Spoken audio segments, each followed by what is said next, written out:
So in the Bible, the word guilt and its derivatives occur over 155 times. However, the term for shame and its derivatives occur over 345 times. Keep in mind, most of the Bible takes place in the Middle East, where there's a lot of honor and shame within the culture. And that's something we're not used to as Western American Christians, are we?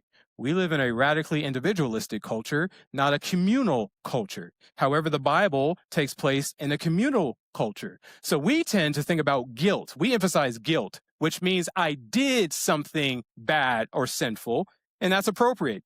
Guilt is I did something wrong. But shame says I am bad. I am unworthy.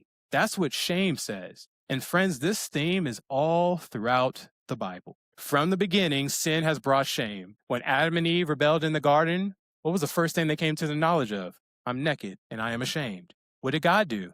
We see the first death, right? Kills an animal, covers them, symbolizing the blood sacrificed by God covering their shame. At the cross, Jesus didn't just bear punishment, he bore shame, your guilt. Think about it. For 6 odd hours when Jesus hung on that cross, he was stripped naked, he was mocked. The Savior of the universe was publicly humiliated. He was lifted up as though he were worthless. And the Bible in Hebrews even tells us he endured the cross despising the what?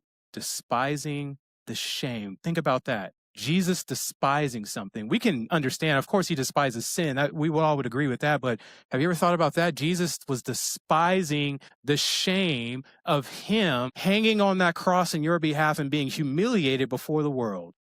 Jesus took not only what we owed, but what we feel. How many of us, no matter how long you've been a Christian, no matter how firm your grasp is of the gospel, you still wrestle with the shame of your sin? Whether it's your past sin before the Lord saved you, or whether it's sin you've committed since following Jesus. Our flesh, the enemy uses that to say, yeah, you're saved, but Jesus, does he love you though? You know what you've done. Jesus would look you straight in the eyes and said, none of that nonsense. I hung on that cross and took your shame so you never have to dwell on that. Think about that.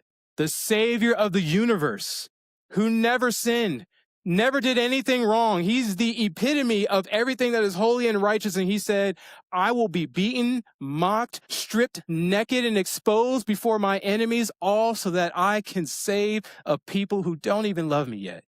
That is how much Jesus loves you.